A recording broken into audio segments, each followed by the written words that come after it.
This is Research Like a Pro, episode 181, RootsFinder Triangulation Network Graphs with MyHeritage Matches.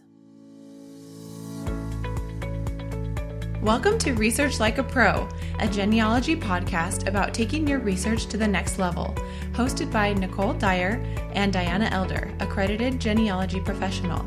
Diana and Nicole are the mother-daughter team at FamilyLocket.com and the creators of the Amazon best-selling book, Research Like a Pro, A Genealogist's Guide. I'm Nicole, co-host of the podcast. Join Diana and me as we discuss how to stay organized, make progress in our research, and solve difficult cases. Let's go. Hi, everyone. Welcome to Research Like a Pro. I hope you guys had a great holiday. Hi, Nicole. How are you doing today? I'm doing well. I've just been working a lot on my RootsFinder network graph. I'm excited to share about that today. What about you? Well, I've been reading the latest issue of the NGS magazine. This is part of being a member of the National Genealogical Society. You get a magazine that comes out, and they always have a theme. And the theme for this quarter, I can't remember exactly what the date on it is the census. So all the articles were centered on the federal census for the United States.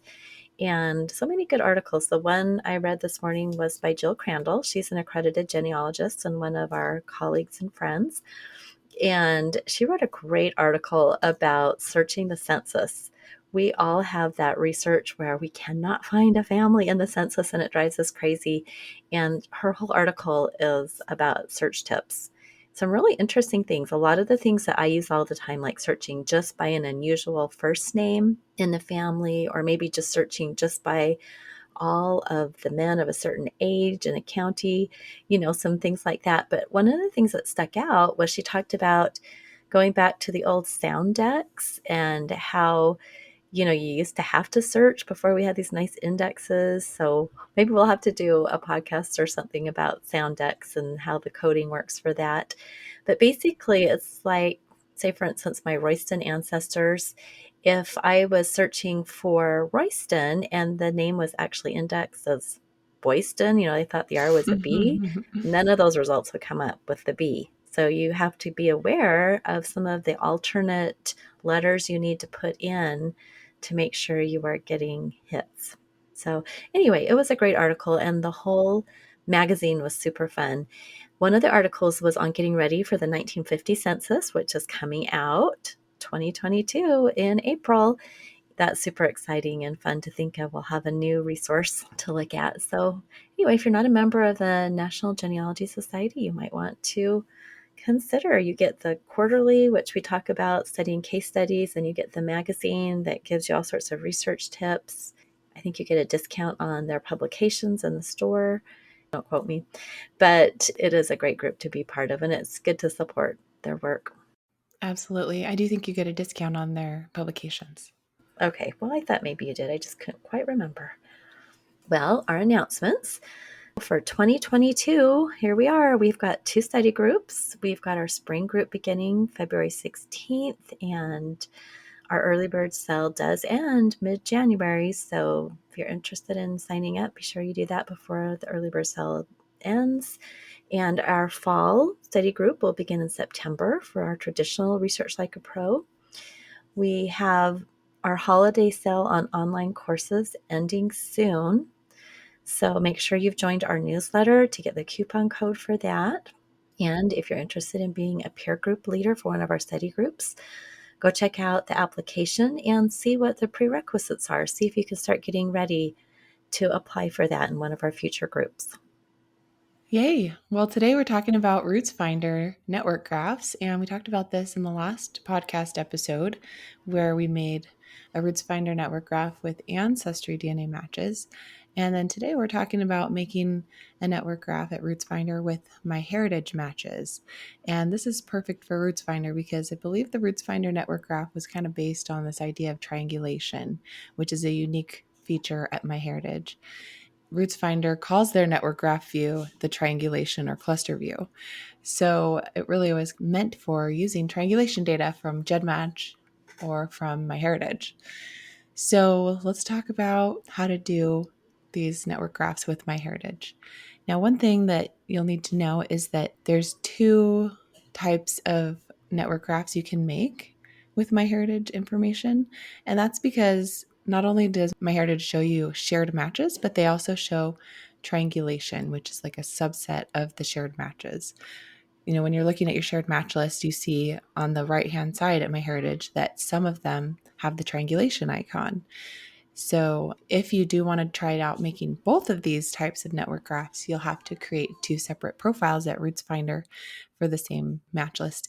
It's not very hard, but it is interesting to kind of see the differences. The triangulation network graph is smaller as far as it has less matches, and it's a little less messy and can be a little easier to work with. So I like both of them. That's really interesting that you can do two different types of graphs. And when we were talking last time about the ancestry network graphs at RootsFinder, I was a little confused about why they call them triangulation graphs, because you can't triangulate on Ancestry. But that makes sense that if you've downloaded your matches, put them on GEDmatch, and you triangulate there, that's how you could use it. And then, of course, with MyHeritage, they have the triangulation feature. So that's great. A really good reason to make sure your DNA is on MyHeritage. Yeah, I love MyHeritage. Well, let's talk a little bit about what RootsFinder is. Again, it's owned by Find My Past. It's a family tree building website, and they also have DNA analysis, and you can kind of combine the two. The premium level for $5 a month has a DNA feature called the Triangulation or Cluster View, which allows you to view your matches in clusters, otherwise known as a network graph. And in a network graph, the nodes are DNA matches and the connecting lines are shared match connections. So if you're going to try using RootsFinder, I really suggest you join their Facebook group. They have a RootsFinder DNA tools group that you might want to join. So to use these DNA tools at RootsFinder, you need to have a tree there, and you can do this pretty easily by just importing a GEDCOM file like we talked about last time. And so the person whose DNA kit you are using should be included in that tree because you're going to have to select their name from a list when you add that person's DNA matches. So if you've already uploaded your tree to RootsFinder and you've used it for ancestry matches, you can use the same tree for MyHeritage matches, correct? Yeah, as long as you put that person whose matches you're using into your tree. Okay. So it's not hard to add people. You can just go in there and add the person. In this case, I was using an uncle. So then you just select the person in the tree. Yeah, just like how you do it in MyHeritage. When you add DNA results of a family member to MyHeritage, you choose who they are in your tree. Got it. All right, so you might be wondering, why would you need to use a network graph, especially at MyHeritage, where they have this wonderful cluster creation tool, the auto cluster technology licensed from Genetic Affairs. And so it's really easy. You just can click create auto cluster report, and then MyHeritage will email it to you. But the thing about that report is that you don't have any flexibility with choosing the number of centimorgans included. So when I generated an auto cluster report for this uncle, it just included 100 matches and the range was 55 to 400 centimorgans. But for my research objective to find his second great grandfather's father, I will need to include matches that go down lower than 55 centimorgans. So I wanted to try some other method of clustering the MyHeritage matches that were smaller than that. Yeah, I think that the auto cluster report works really well if you are working with a case that's not so far back in time. You Mm-hmm. know, if you have an unknown grandparent or even an unknown great grandparent, then hopefully you'd have some matches above that 55 centimorgan cutoff. But if you're working like we are with cases that are early 1800s or late 1700s, and you're working with those ranges that are like 15 to 30 centimorgans, you got to have more flexibility. Yeah. Another benefit of using the network graph is the ability to see the connections between matches. When a line connects two nodes, you know that means they're shared matches. But the other thing I love is that you can see connections between clusters of matches. Because if you see a lot of connecting lines from one cluster of matches to another cluster of matches, you can hypothesize that those two clusters are probably related along the same family line. So maybe the most recent common ancestral couple of one cluster is the parent, child, or relative of the common ancestor of the other cluster. So it's a great way to kind of make hypotheses that you can test. Another thing that's great about the RootsFinder network graphs is that they have these four colors. The blue is for the paternal line, and the green is for maternal paternal line, and then red for maternal paternal line, and then maternal is yellow. So you can use these four default colors, but then you can also add custom colors if you want to for certain ancestral couples, maybe that you want to focus on, or you can just give them different colors. So it's kind of nice to be able to add matches to certain colored groups based on the common ancestral couple. Well, and that's nice to be able to choose your own colors, because sometimes you're doing a leads chart and you have your own colors that you've chosen, or if you're using the color dot systems to organize their matches. And so it's fun that you can actually change that a little bit, because with the auto cluster, you just get whatever colors the program assigns to those clusters. You can't change those. Yeah, it is nice to have that flexibility to adjust the colors if you want to. Okay, so how do you get started with building your network graph? Well, first you have to do some preparation work, and you have to request MyHeritage to send you the matches and the segment files. You can just go into your match list at MyHeritage and request that they send you these. It's pretty easy. There's like three dots, and you click the three dots and you click export entire DNA matches list. And then they send you an email with all the matches at MyHeritage in a zipped CSV file. And then you need to unzip that and extract all the files. The other thing you need to click on when you go to MyHeritage matches is the export shared DNA segment info for all DNA matches. So once you do both of those, then you'll be ready to do additional downloading from the DNA GEDCOM client. So you've got those files emailed to you.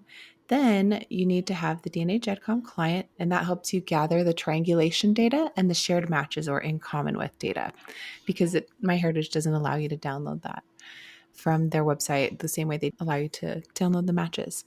So DNA GEDCOM client costs $5 a month. Once you pay that subscription, you can use their software application called the DNA GEDCOM client. So opening up that client, you go to the gather screen and you can work on gathering those two things.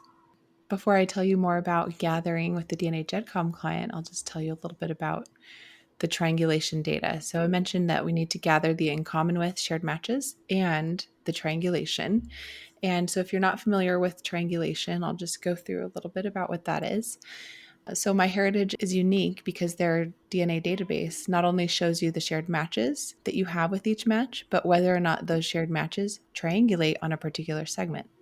Segment triangulation can be tricky to understand, but it basically means that you match a person and you also match another person. And then those two people match each other on the same segment. So, not every DNA testing company shows the fact that those other two testers match each other. Ancestry doesn't show any segment data or triangulation at all. Family tree DNA does show the segment data, but not triangulation. So, for example, at Family Tree DNA, you can see that you match those two people, but you can't compare them to each other unless you have access to log in and view their DNA results. Then at 23andMe, you can do limited triangulation only with those who are sharing reports with you, but this is a wonderful tool that I love at 23andMe.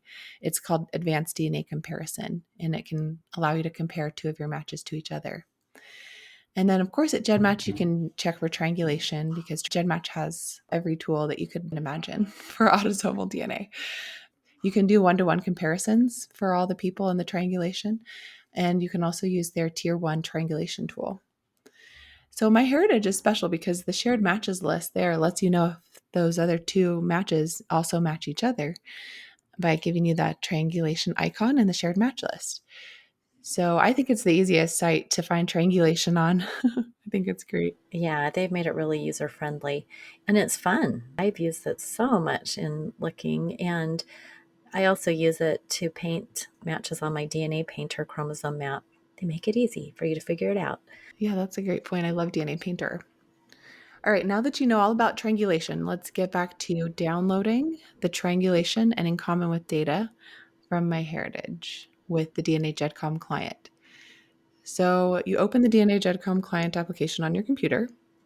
And then what you can do to help speed up the process of gathering in common with and shared matches and stuff, you can actually load in those CSV files that MyHeritage emailed to you with the list of matches and with the segment data.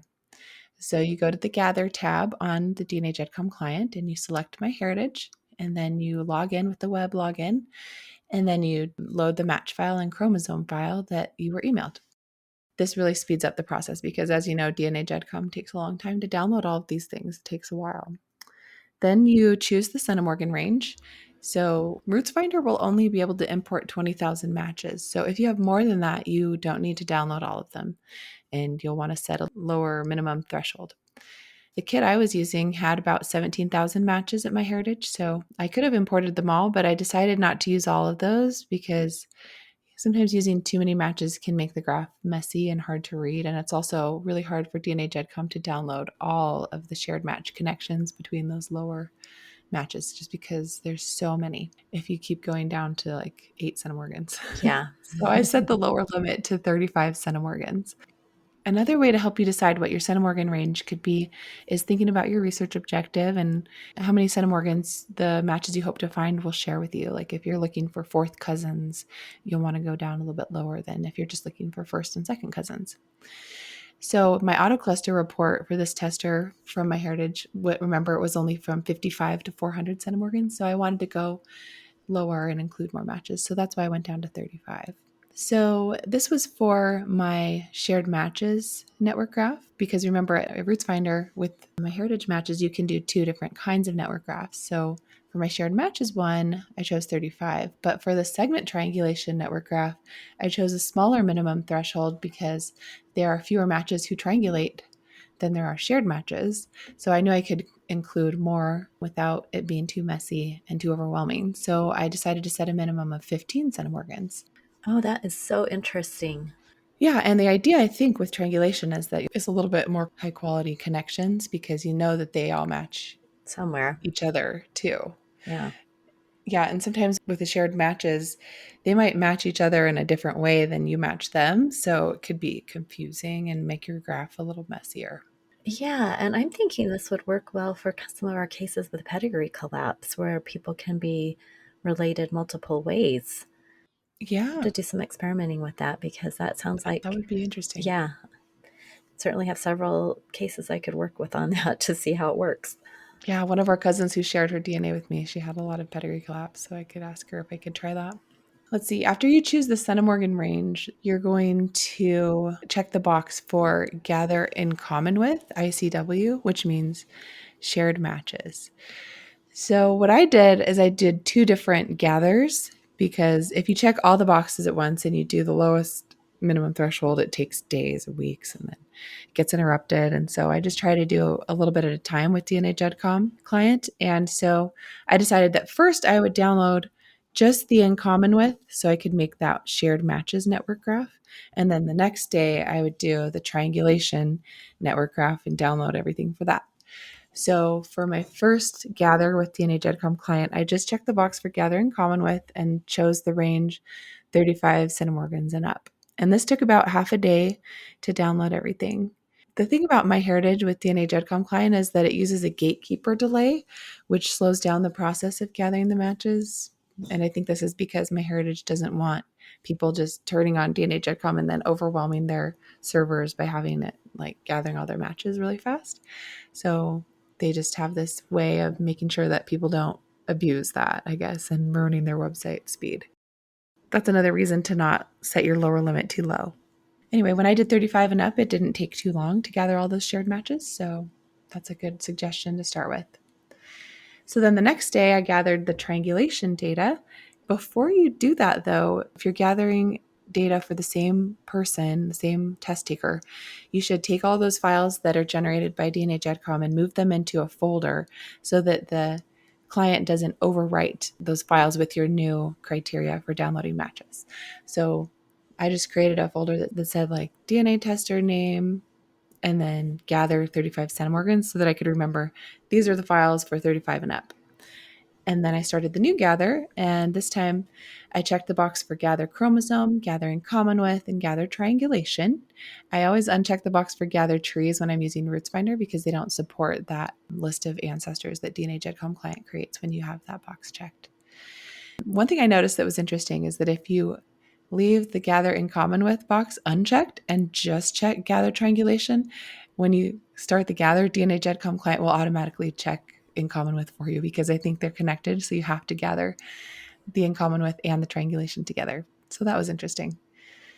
You can create your segment triangulation network graph without getting the chromosome segment data, but I do recommend that you gather that because then you can see the shared segments in RootsFinder in their segment view, which is a separate view from the network graph view, but you probably will want to see that. And when you hover over a node in the network graph, a little pop-up appears with all the shared segments if you have imported the segment data list, so I recommend that you do it. So I just let my computer run overnight. I changed the settings so it wouldn't go to sleep ever. Then it finished gathering in the morning. Those are such good tips because we do hear that a lot in our study group, people getting really frustrated with DNA GenCom client and the reports of it running forever and ever and never getting anywhere. So good tips. Yeah, always start with the higher minimum so that when you try DNA GEDCOM client for the first time, you can kind of get a feel for how it works. You can look at the reports it generates. We know if it never finishes, it might be hard. Yeah, make sure that your computer doesn't go to sleep. It's okay if the monitor goes to screensaver, but if the computer goes to sleep, it will stop gathering. But once you start it again, it's not like you have to redo the whole thing. Won't it just start Right. back up where it left off? Yes, it will. So it has all these things saved in its database, but it doesn't generate the reports. So you won't know that it will keep picking up where it left off. You'll just have to start it again and then it will quickly get up to speed. Good to know. That's a good tip because sometimes people think they have to start over and get even more frustrated. So Yeah. You do kind of have to like put in your requirements again and start again, but then it will skip those matches it already gathered. great. Okay, so now that you have the files you need to create both of your network graphs, you can go to RootsFinder and start doing it. So let's talk about the shared matches network graph first. So this one doesn't have triangulation data, it just has all the shared matches. So you go to RootsFinder and you click on the DNA menu on the left, and then you'll see a list of all of the DNA profiles that you have. And so you can upload matches for all the different people whose test kits you manage. So you want to add a new one. So you click the plus sign and create a new profile, and then you give it a name of the person who tested. You select where the matches came from, MyHeritage, and then you select the person in your RootsFinder tree whose DNA kit you are adding. And then you're going to add their matches. So click on the choose file button, and then you're going to go to the folder where DNA GEDCOM is saving all of your reports and choose that matches file for that person. Then you import that. And then the next thing you're going to do is import the shared matches. So when you're looking at the list of matches, there will be a blue arrow at the top left. That's where you can select the different ways to view the DNA data. And there's 4 different views: the list view, which is a list of matches, the segments view, which shows you a chromosome browser and matches on the chromosomes, and then the triangulation view, which is the network graph or cluster view, and then the circle view. So click on that triangulation one and then click choose file. Then you'll find that in common with file that DNA GEDCOM generated with all the shared matches, and choose that file. Then as soon as you import that, you're instantly given a network graph. It's as easy as that. They just put it in for you. So with this kind of network graph with all the shared match connections going down to 35 centimorgans, it really just looks like a black blob. There's white nodes and black connecting lines, and they're all just together in this big orb.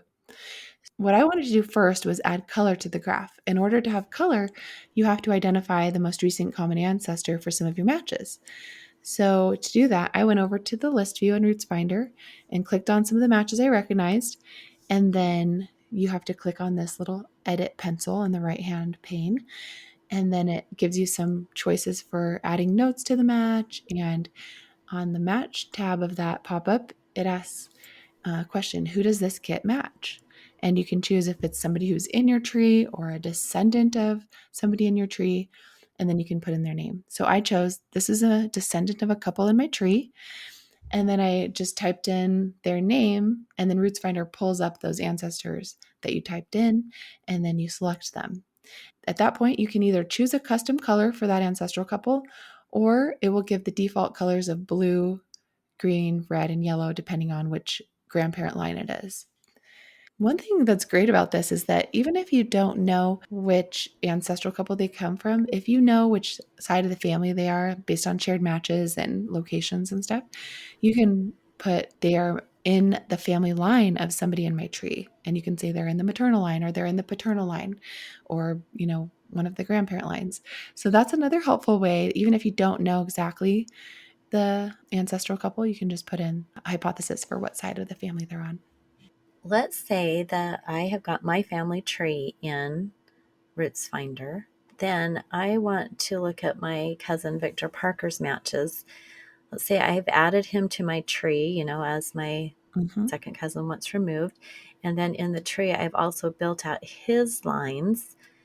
I wouldn't have to necessarily put in his tree. I could just add his lines to my tree as collateral relatives. And then I would just select him, and then it would work with the tree information for him that I put Right. in.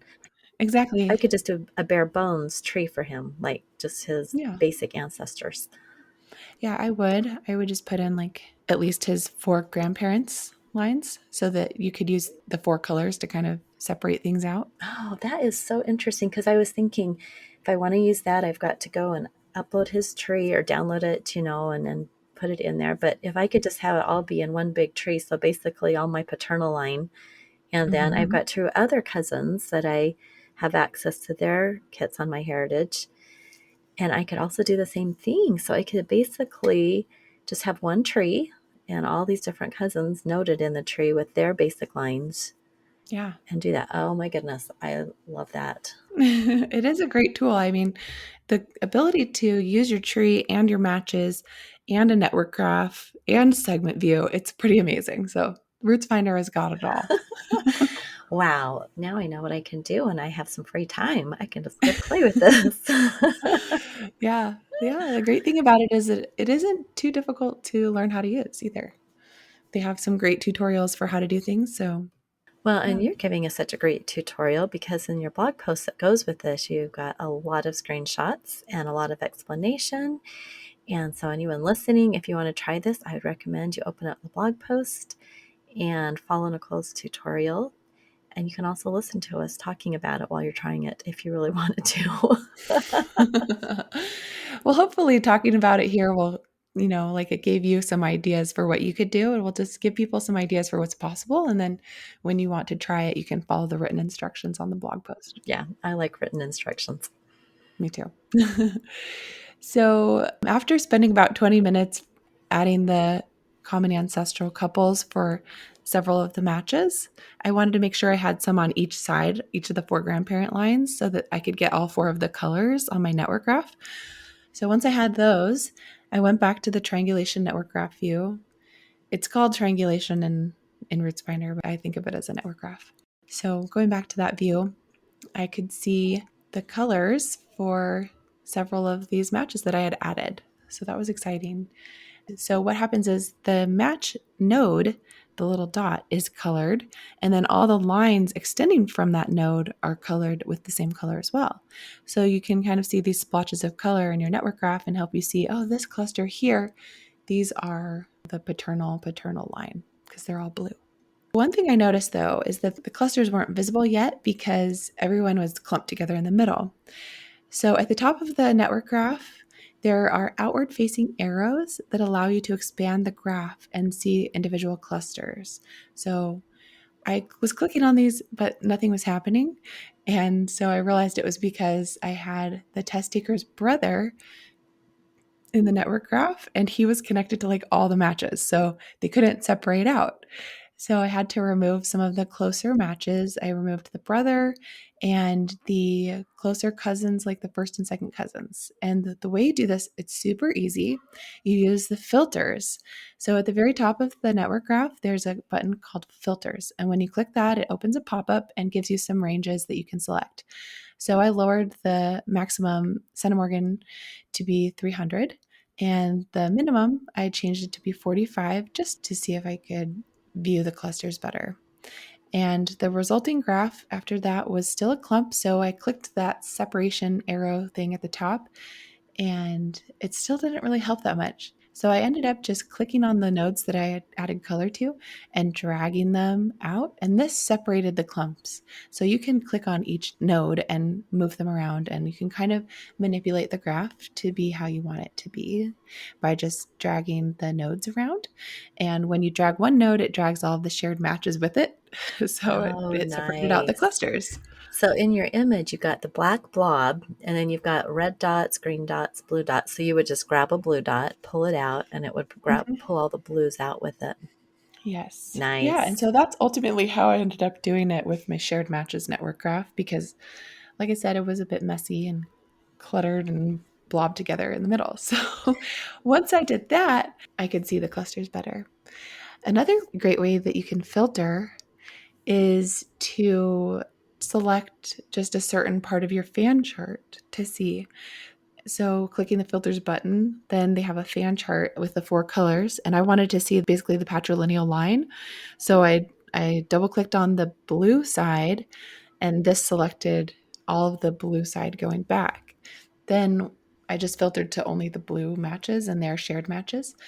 And then I could see a little more clearly just this one cluster that I wanted to work with and see everyone connected to the blue people. So that was very easy to use. Clustering to the certain side of the family that you want and filtering to that side was like awesome. So, what I would do in the future with this is go back and add in more of those people that I've identified in the match list who are on that patrilineal side, then just filter to only seeing blue people with their shared matches and see what kind of clusters I can see there. That's amazing that you can just click on what you want in the fan chart. I love that they have made this, from what I can tell with the screenshots, pretty intuitive and Mhm. pretty easy. Yeah. And it all depends on how many matches you've identified in the match list. You have to go in and add the common ancestors. It's super easy to do it.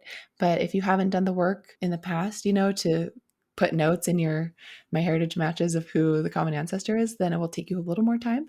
But you can use the theories of relativity if you have any of those and, just look at the tree and see if there's a common ancestor. So if you've done that before, it'll be easier.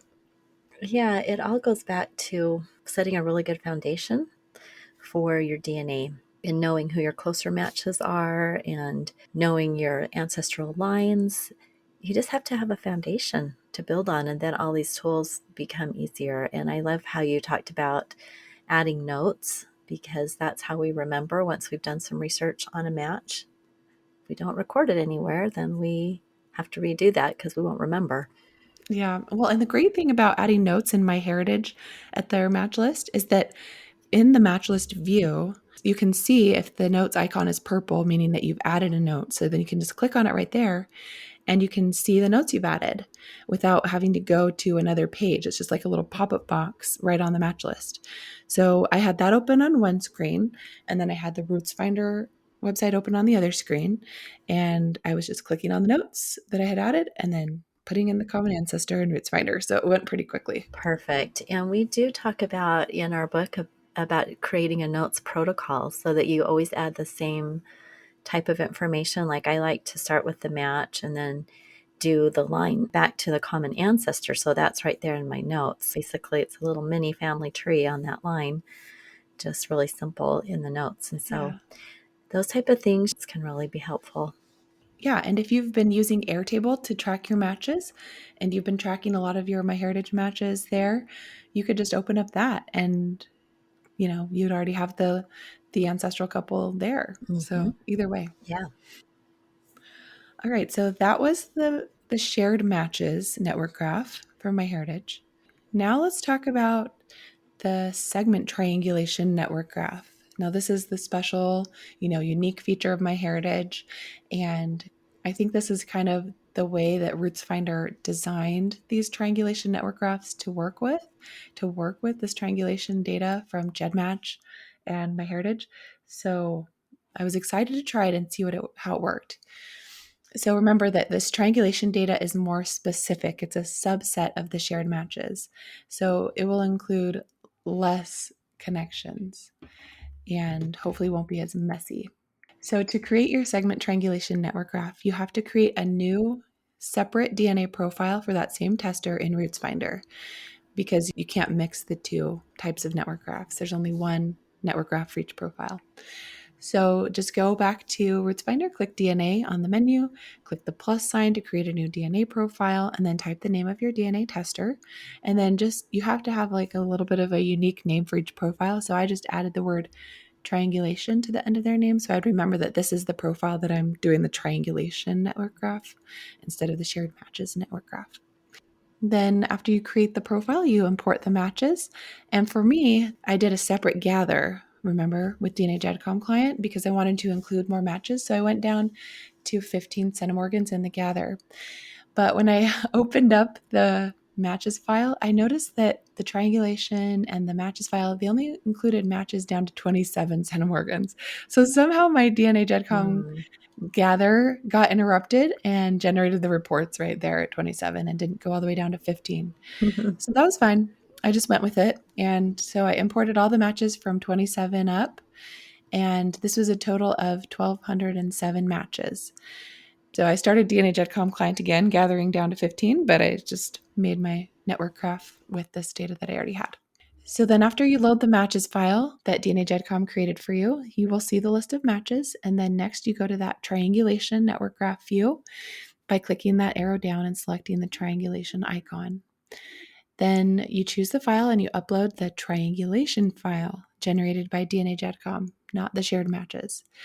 So then after you upload that triangulation file, you will instantly see a network graph of matches who have segment triangulation.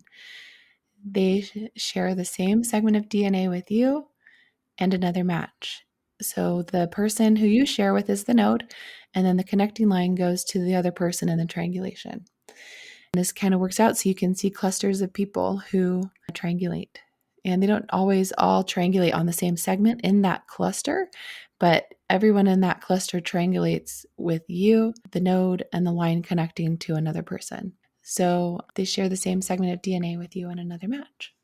Anyway, so what was really great was that I saw all the colors that I had given to these same DNA matches in the other profile. They carried through to this profile as well. So I didn't have to go back and do all the work again to add the common ancestors. Yay. So RootsFinder just knew that these were the same people, which was glorious. That is So nice. I could clearly see the blue clusters that I was interested in related to that patrilineal line. And so it was really fun. So then I could just jump right in and start playing with the filters. So what I did with the filters is I noticed that if I filtered out matches less than 35 centimorgans, RootsFinder said there were no matches to display in the network graph triangulation view. And it was very confusing at first because the filter pop-up box was saying that there were 456 matches from 35 to 593 centimorgans. But apparently none of them triangulated with the other people in that range. So I thought that was really fascinating. Then when I lowered the range 1 centimorgan to 34 centimorgans, there were a few more matches. There were 510 now, and the network graph was able to be generated. And it was kind of a small graph, didn't have that many connections, but I just thought that was so interesting. And that's because there were no triangulations from 35 to 593. But then once you lower it one more centimorgan down, there were triangulations. So even though there were 456 matches, none of them triangulated with each other in that range. So, anyways, you have to go down a little bit lower, including lower numbers of shared centimorgans. Well, that just means that you've got to really experiment with the filtering. Do you recommend like maybe keeping track of this in Airtable? It seems to me like it'd be something good for the DNA research log if you're working on this in a project and not just Oh, yeah. experimenting. You'd say, well, at 35, there were none, went to 34, just so you can track what you've been doing. Because sometimes we play around with these tools and then we don't record the data anywhere and we Hmm. forget. Yeah, I like to record it. And, when I write the blog posts, it kind of is where I'm recording it. But Yeah, you should definitely put it in Airtable or some kind of notes feature just to help you remember what you've done and what you learned. right, right. One thing that was interesting is it didn't tell me how many matches triangulated. It just told me the total number of matches in that total shared Centimorgan range. So when I did the range of 34 to 593 centimorgans, there were 510 matches, but there were not 510 nodes because not all of those people were triangulating with someone in that range. So what I decided to do was select all of those matches. And when you hold down Shift on your keyboard and drag your mouse over the network graph, you can select all the matches in the graph, and then a list of them are shown in the pane on the right of RootsFinder. So I copied and pasted these names into a spreadsheet to count them, and there were only 188. So for that range of total shared centimorgans of 34 to 593, only 188 of those triangulated with each other. And then from 35 and up, none of them triangulated. So isn't that fascinating? Yeah. Anyway, if you click on a node in the graph, it will not show the segment data and the shared segments unless you have already imported that into RootsFinder. So the next step is to import the segment data. So to do this, you just go to the top arrow down and choose the second icon, which is for segments. It's like a chromosome browser image. And then click the Choose File button and select the chromosome CSV file that DNA GEDCOM client generated. So after you do that, you will see a chromosome browser with numbered autosomes 1 through 22 and the X chromosome, but MyHeritage doesn't have X chromosome matches, so you won't see that with MyHeritage data. But now that you've added the segment data, in the triangulation network graph view, when you click on a match, you'll see a pop-up list of all the shared segments. So that was kind of fun to be able to see those. And I tried a new range of 31 to 593 centimorgans, and I zoomed out on my browser window so that I could see the whole graph. But then I used the RootsFinder zoom button to zoom a little bit more in, and this made the nodes smaller, which I kind of liked, and the graph had a little bit of a different look. So you can experiment with those zoom buttons, zooming in with your internet browser, zooming out, and then using the RootsFinder zoom as well. Well, it looks like you had a lot of fun playing with this and experimenting. And I'm so glad you did, because now I'm motivated to go try this out with my Cynthia Dillard project and working with my cousin matches. I've got 3 cousins and my own DNA, and I have some other shared matches that have also shared their DNA with me. That makes me want to just get it all in here and make these graphs for everybody. Yeah, I mean, ideally, you could cluster all of the matches of each of the people you've tested so that you can quickly find the DNA matches who are relevant to your research objective. And ultimately, that's why we do clustering, is to find groups of matches and figure out how they're related to each other. And hopefully that gives us clues and hints that help us with our research. Oh, yeah. What a great way to look at your DNA in another way and let you manipulate the data so that it gets it just exactly how you want it. I love this. Everybody's going to have to go try out RootsFinder. What a great tool. Totally. All right. Well, thanks for listening. I hope you guys all try it out and let us know in the comments if you do. Good luck. Have a great week, everyone. Bye bye. Bye bye. Thank you for listening. We hope that something you heard today will help you make progress in your research. If you want to learn more, purchase our book, Research Like a Pro, A Genealogist Guide, on Amazon.com and other booksellers. You can also register for our Research Like a Pro online course or join our next study group. Learn more at FamilyLocket.com. To share your progress and ask questions, join our private Facebook group by sending us your book receipt or joining our e-course or study group. If you like what you heard and would like to support this podcast, please subscribe, rate, and review. We hope you'll start now to research like a pro.